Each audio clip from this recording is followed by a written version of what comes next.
ready to do our Trans Am dyno test for Lee's Viper and his new engine. Figured I'd bring you guys along for the ride. I almost wasn't going to video this, but sitting in the car, had my phone, figured I would fire it up and record a video for you guys. So let's get this thing started. I enjoy these dyno pulls. They're fun. Like, it's different than a regular dyno pull. We'll show you why in just a second.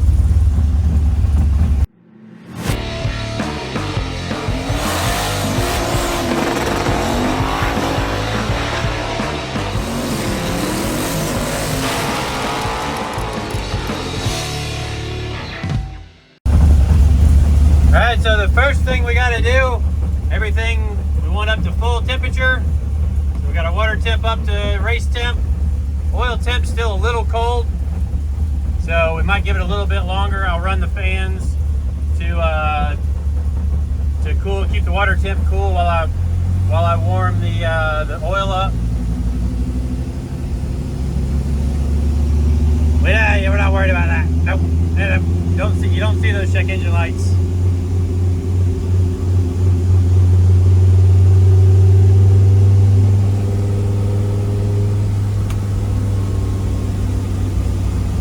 I want to get the oil temp up at least a little bit. That's kind of normal for a race mode. Yeah, I got my headphones in. I might be yelling at you guys. I don't know. But hey, while you're here, please subscribe to the channel. We do some fun stuff like dyno Vipers and build race cars. Well, that's about as good as she's going to get.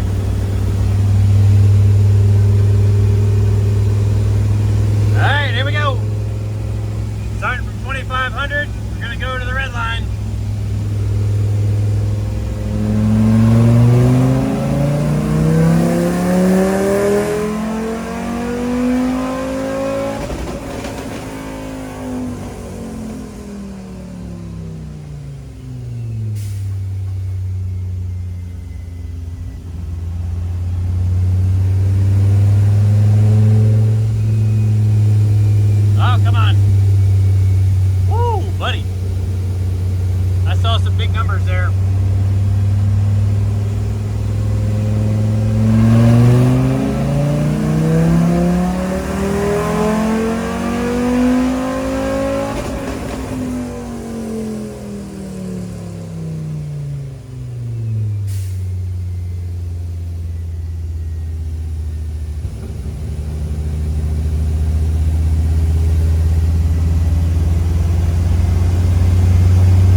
Temps are good. She needs a little help in the tuning department for idle still. Maybe not. All right. Well, that's a Trans Am dyno procedure. Do 3 back-to-back pulls to make sure that everything is happy. And yeah, that's more power than I was expecting. So I'll show you what the numbers are in just a second. All right, we're back over looking at the dyno screen, and it's actually similar to what she made last time. I was thinking it was like 15 more, but you can see we're in the 580 on the first pull, 587.5, 588.8 on the last pull. And I mean, for 3 quick rips, it's pretty cool to see the thing duplicate like that. Anyways, so the last thing we're doing is we are charging the canisters on the shocks, which takes some of this stuff here. We've got a little tool here that attaches to the canister, and then we can adjust the pressure. There's a gauge on there. Got a little valve here, but it's actually hitting right now, so we got to slide this canister forward so that we can do that. But after that, I go for a quick test ride. Make sure everything is everything feels right. Steering wheel's pointed straight. We run, especially for a track like Lime Rock, which is almost all right-hand corners, we put a lot more camber on this side, the left side of the car. Might not be able to tell. Yeah, it looks like it's still got a lot of camber in it. So this side has a 0.7 less camber than this side of the car does. So to try and keep that inside tire, as much of it on the ground as possible, it's almost like a reverse circle track car. So there's only one left-hand corner at Lime Rock, at least in the configuration that we run. So you kind of give up a little bit of performance in that corner to gain it on the whole rest of the track. At least that's the idea. So we're gonna be rolling up there kind of late. Lee had an emergency today at his work. We're supposed to be on the road right now. Well, Lee's supposed to be on the road, and Eddie and I were gonna fly, but we got a ride tomorrow. You thrilled about that? Sure. Yeah, so 17 hours in the truck tomorrow for Eddie, Lee, and myself. I imagine we're gonna split that up and roll in Sunday morning, go to the car show at Lime Rock, and I don't know, maybe we'll do some sightseeing on the way up. We drive right through DC, so maybe we hit there, see some stuff tomorrow, and then head to the racetrack for Monday, qualifying and the race. See if we can go have some fun. So let's go for a little test drive in this thing on the street. All right, well, let's go take this thing for a spin. Eddie's getting the trailer ready out there to drop that in there. CJ's CJing. So for those of you who might recognize some things about a car, this one's missing its hood. And there's a little bit of a story that goes with that. Kevin's fault. Ah, dang it, you're not supposed to give it away that quick. Dadgummit. So before the last race, it's a last minute thrash, we got the car a couple days before the event. We're thrashing, and certainly I'm not blaming Lee for what happened, but wore myself out, got tired, went for a test drive late in the day, and there's some things up here that are on the front of the hood called hood latches. And when you do not latch those, a Viper hood at about 55 miles per hour goes from down here to folded over the top of the roof of the car. Now, it didn't have a camera on the car. It was a mad thrash to make it to the last event. Like I said, actually didn't even post that video because we ended up putting a cam in the old engine. bunch of thrashing to get her ready. And then on the test drive, I took it out and destroyed a $4,000 hood across the roof of the car. Yeah, that was a little bit painful in the old shop bank account. The only damage, thank goodness, is there's a couple of little scratches right there from where part of the hood hit the windshield. Thankfully, we have a composite window in here. You can maybe see it flexing and me getting smudges all over it. So it's optic armor, windshield. I did break the antenna, but I had an extra one of those from all of my Champ Car stuff. And yeah, Lee has the hood. We taped what was left of the hood on for the Road Atlanta race, but we bought Lee a new hood. He had it painted, and we will be putting it on either tomorrow morning before we take off for Lime Rock, or when we get to Lime Rock on Sunday. We'll probably just set it on the car, latch the hood latches, and take off, because we'll have plenty of time Sunday to get it on. Hopefully it doesn't hit anything. But let's go for our test drive. And we've got a new video data system in the car, so it's going to be a test of that. And this is the system that I should be able to pull the video out and show you guys the onboard telemetry, at least some of the telemetry. We don't have the OBD2 connection yet. But we'll get that finished up and installed for some of the later races in the year. But at least you'll be able to see G-force, speed, because it's a GPS based. You know, the video from the camera's actually right there, that little blue thing. Boop. And put my camera on it too. We'll compare angles there just to see the difference in the two, which should be pretty similar. But there's another camera aimed at the driver that's up there in that corner, because they want to see if you're out there driving like an idiot, if there is any kind of contact or anything like that. But enough yapping, let's go for a drive. All right, well, I'm all buckled into this thing.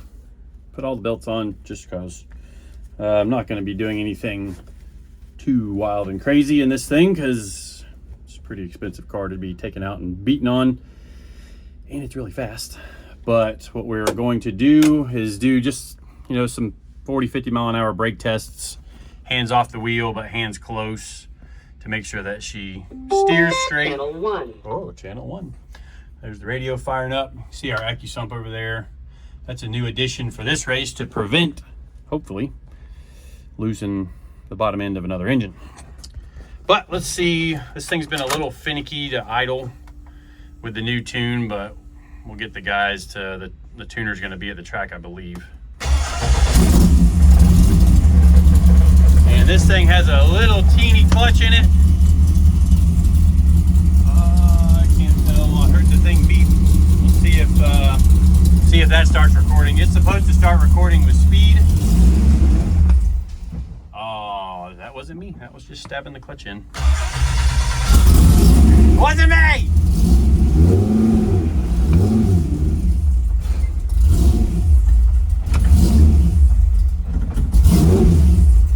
Come on, baby. Oh, tried to bump start it.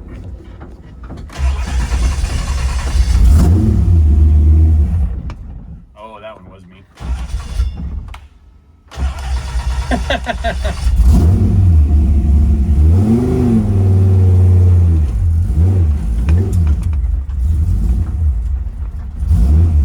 Gonna do a little right foot.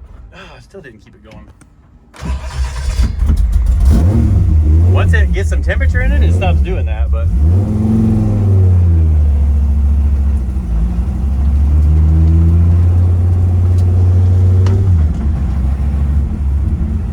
kind of the cool thing about a V10 and these things, you can lug them way down and they don't care. If we start recording, I can't tell. I think all the lights are lit up.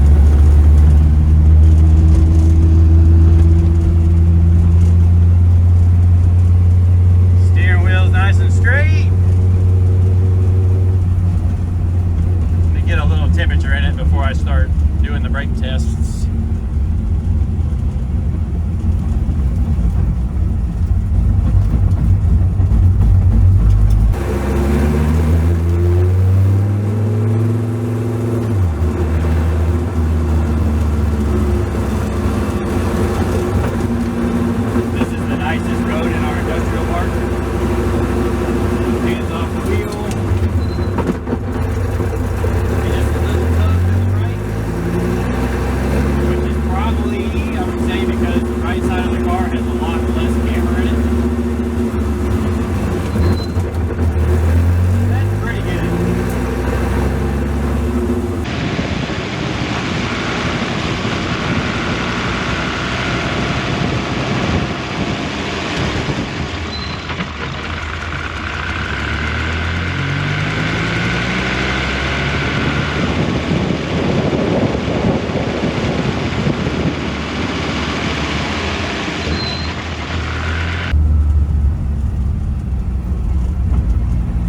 This is the nicest road in our industrial park. So hands off the wheel. Maybe just a little tug to the right, which is probably, I would say, because the right side of the car has a lot less camber in it. That's pretty good. So I try to focus a lot on getting the steering wheel straight for Lee. So that's completely hands off, nice tracking.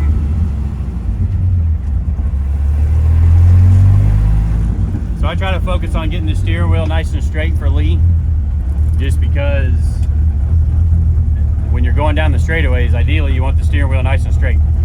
And right now all the tires are aired up to 30 pounds, which is what we target when we are when we're on the racetrack after a few laps. So when it's cold, it'll pull a little bit to one direction, but then as the tires come up to temperature, everything will be nice tight. So I'm gonna do a little bit more driving. We'll see if the other camera works. The system, it's supposed to turn on with speed. Then we'll load this thing in the box.